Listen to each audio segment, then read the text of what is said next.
Hey guys, welcome to Isaiah 6. This is another fairly short one, but this is the one we've been looking for. When Isaiah was actually called to be a prophet. Now, we've already read the first 5 chapters, and it's already off the hook as far as what it's giving us. And Isaiah hasn't even been called to be a prophet yet.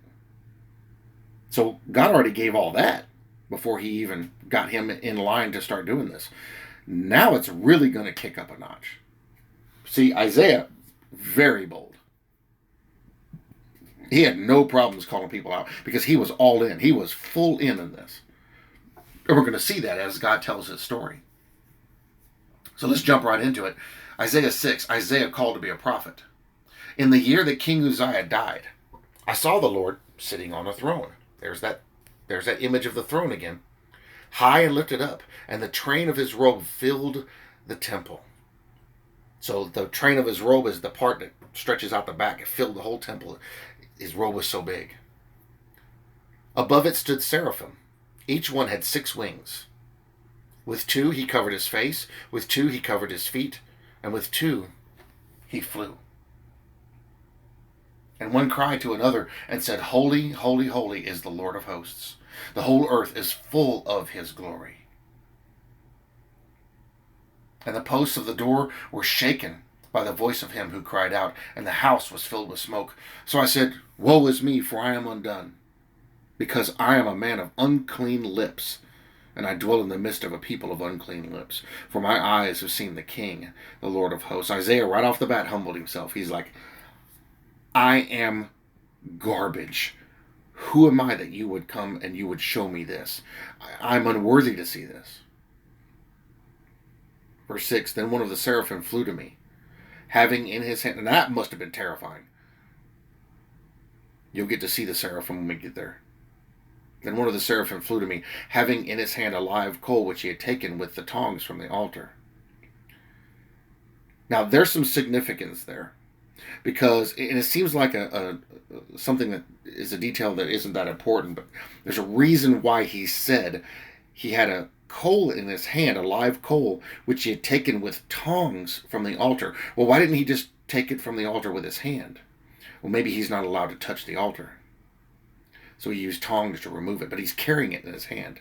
That detail is significant. That detail's in there for a reason. We can't ignore those little things like that. They have meaning. I'm not 100% sure what that is, but it stands out. Verse 7, And he touched my mouth with it and said, Behold, this has touched your lips. Your iniquity is taken away, and your sin purged. Notice what he did. He used a live coal. He used fire to purge him. His sin is purged. His iniquity is taken away.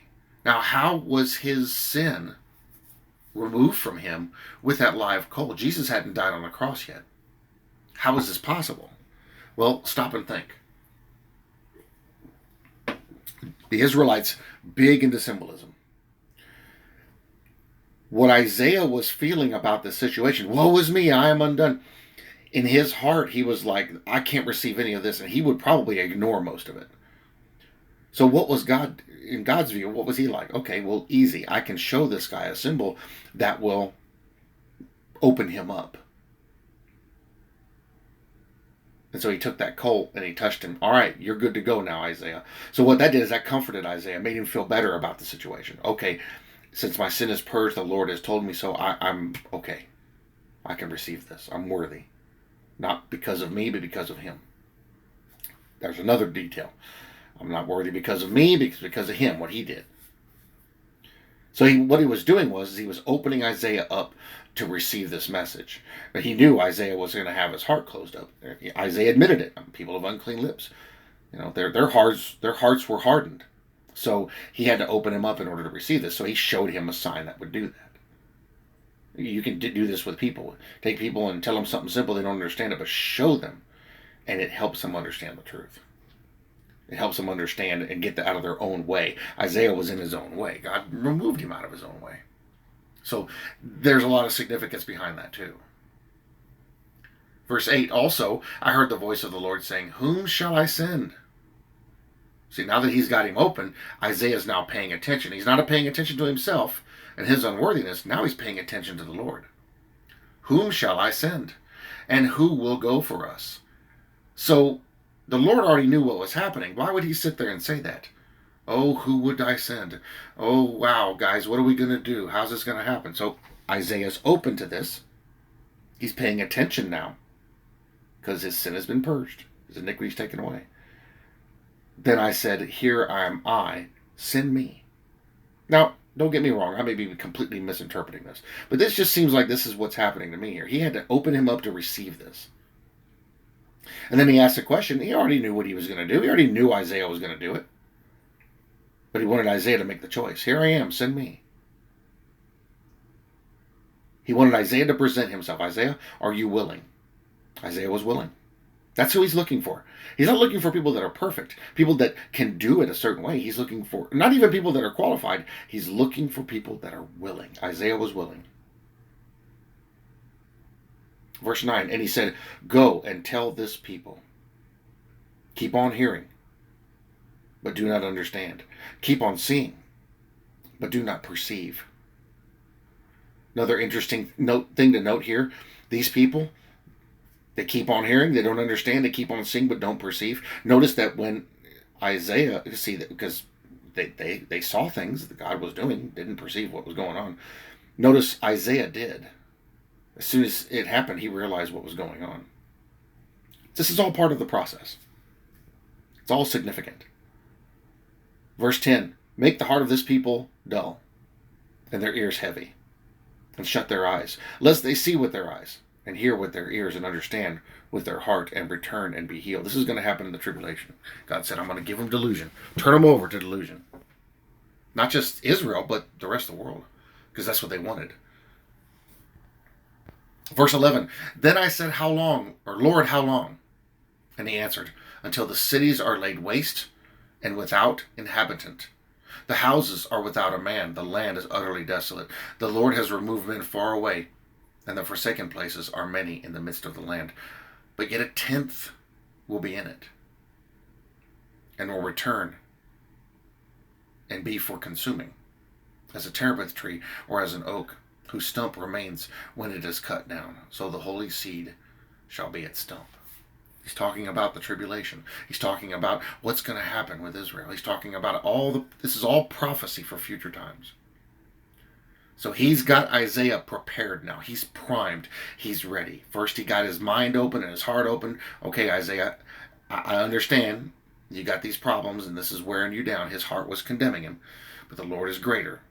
So the seraphim went and showed him a sign to help him understand, okay, I'm overlooking this. It's been taken care of. So now Isaiah is comfortable with this. Now Isaiah is paying attention to what's going on instead of focused on himself and his problems. He's paying attention to the Lord. Who will do this? I wonder who we can send. And Isaiah's like, right here. I got it. So he's willing. He's ready. He's like, okay. And now he's preparing him for what he's going to say. And Isaiah is going to be full in on this. The Lord went through a process to get him ready for this. And he's ready. He knows something. Now, if we were to go back and look at what was going on beforehand, if we had that ability, most likely Isaiah was already seeing some things and there were problems. Because for him to automatically admit, woe is me, I am undone, I am a person of clean lips in a people of clean lips, he was already there. The Lord had already gotten him to that point where he was in a position of repentance and confession. Because when he saw these things, immediately that's what he responded with. Now keep in mind also, he had seen all this stuff beforehand. That's why it's written down in his book. So there was a lot here that was dumped on him all at once before he even became a prophet. A lot. Or maybe the stuff before came after. I don't know. But it most certainly was God was preparing him for this and had him ready to go and got him where he needed him, and now he's going to go. And boy, is he going to let him have it too. Isaiah's a great book. Isaiah must have been really good at retaining stuff because the Lord put more on him, I think, than he put on anybody else. He gave him a lot. But that's another detail to be paying attention to also, because how many prophets only had little tiny books, and he only gave them a little bit, and how many give big qualification for a prophet doesn't mean you got to be smart. It doesn't mean you have to have good retention. You just have to be willing. Salvation has nothing to do with who you are. It has to be, are you willing? God is looking for those who are willing. Are you willing to go? Are you willing to stand? Are you willing to do this? Are you willing to do that? And if you're willing, He'll use you. And He'll change you. And He'll prepare you. Guys, it's another short one. That's Isaiah 6. But now we got Isaiah in the mix. Now we're going to start hearing some real heavy stuff. Tomorrow will be Isaiah 7. Isaiah sent to King Ahaz. And I think that's a longer one. Yeah, it's a little longer. But that's going to really get it going now. Because now we're going to start getting the core of the story of what was happening during that time frame and what the ultimate end result will be. And stay with me, because he's going to throw some stuff in here. Like, even in this series, we're not even going to be able to cover it all. Because he's going to start throwing some stuff in here. He's going to be jumping around. It's going to be talking about their time and a future time. Then their time and a future time. It's all kinds of stuff contained within here. Yeah, it's going to be big. And I think after we're done with this, if we're able, if we can even finish this one, I don't know. But if we're able, probably going to go into Daniel after this. So we're escalating, is what I'm seeing now. I don't know yet. I haven't gotten confirmation on it yet, but that's what it seems to be hitting me, is that we're probably going to do Daniel next. So we'll see where this ends up. Stay with me, because this is going to be really good. And this is going to, we're going to start seeing huge amounts of details that are going to lead us to other parts of the Bible, like Revelation, stuff in Matthew, stuff from Jeremiah. We're going to see all kinds of stuff pop up here that he's going to be referencing here, but it's reference to future books, not past books. So yeah, it's going to be interesting. All right, guys, thanks for watching. See you in the next one.